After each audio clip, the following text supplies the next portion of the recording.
Muy buenas, te habla César Castañeda. En esta serie de Provida quisiera hablarte acerca de qué dice Dios sobre el derramamiento de sangre inocente, incluso hablando del aborto. Y quiero comenzar con una historia de vida, el silencio después del aborto. Cuando me dijeron que mi bebé tenía una malformación congénita severa, el doctor sugirió que lo mejor era interrumpir el embarazo. Usaron palabras técnicas y frías, como si me hablaran de una cirugía dental. Yo estaba sola, no sabía qué hacer. El procedimiento fue rápido, pero el vacío quedó para siempre. Me dijeron que lo olvidara, pero pasaron años y cada vez que escucho el llanto de un niño, siento algo dentro de mí que grita. Mi hijo no lloró, nunca escuché su voz y esa ausencia me persigue. ¿Qué dice Dios sobre derramar sangre inocente? Desde los primeros capítulos de la Biblia se nos revela una verdad fundamental. La vida humana es sagrada y la sangre inocente clama a Dios. En Génesis 4, cuando Caín asesina a Abel, el Señor le dice: ¿qué has hecho? La voz de la sangre de tu hermano clama a mí desde la tierra. Génesis 4:10. El aborto es una forma de violencia contra un ser humano inocente, indefenso y sin voz. No se trata de una decisión médica, se trata de la interrupción intencional de un proceso de vida humano en desarrollo. ¿Cuál es la visión bíblica? Dios aborrece el derramamiento de sangre inocente. En el Antiguo Testamento habla clara y repetidamente sobre el valor de la vida y con el juicio contra quienes derraman sangre inocente. Proverbios 6, del 16 al 17 dice: 6 cosas aborrece el Señor, y aún 7 abomina su alma: las manos derramadoras de sangre inocente dentro de ellas. Éxodo 20:13 dice: no matarás. Y Deuteronomio 27:25 dice: maldito el que acepte soborno para quitar la vida al inocente. Incluso en tiempos donde el aborto era común, en culturas vecinas como Canaán o Egipto, Dios llama a su pueblo a marcar una diferencia. La vida es sagrada desde el principio hasta el fin. En el Nuevo Testamento, Jesús eleva aún más la dignidad humana al identificarse con los pequeños. Todo lo que hicieron por uno de estos, mis hermanos más pequeños, por mí lo hicieron. Mateo 25:40. ¿Hay alguien más pequeño y vulnerable que un niño en el vientre? Desde el punto de vista bioético, el principio de no maleficencia establece que ningún profesional de la salud debe realizar acciones que causen daño intencional.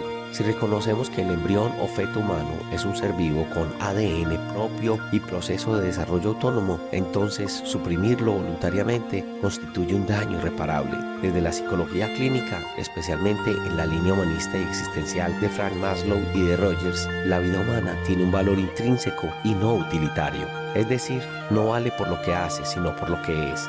Quitarle la vida a un ser humano no nacido con base en que no es deseado o es incómodo convierte la existencia humana en una cuestión de convivencia. Esto genera graves conflictos éticos y sociales a futuro. Además, el impacto psicológico del aborto voluntario en muchas mujeres, no en todas, pero en un número significativo, ha sido documentado con síntomas de duelo, culpa, trastorno por estrés traumático y dificultad para establecer vínculos en futuros embarazos.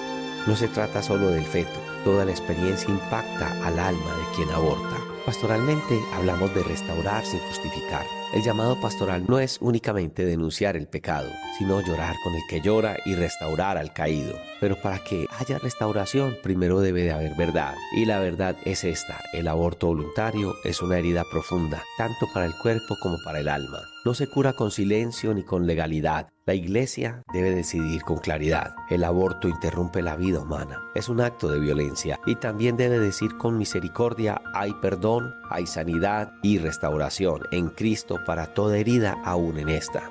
Hay una pregunta: pero si la madre está en peligro, cuando se trata de decisiones médicas en las que la vida de la madre está en grave riesgo, se entra en un terreno ético distinto, en el cual la intención no es matar al niño, sino salvar al menos una vida. Aquí hablamos de acciones indirectas y no voluntarias, de pérdida fetal, no de abortos provocados con fines electivos. La gran mayoría de los abortos en el mundo, sin embargo, no responden a emergencias médicas, sino a presiones sociales, económicas o psicológicas. Allí es donde la Iglesia, la sociedad y el sistema deben de actuar con prevención, acompañamiento, educación y contención.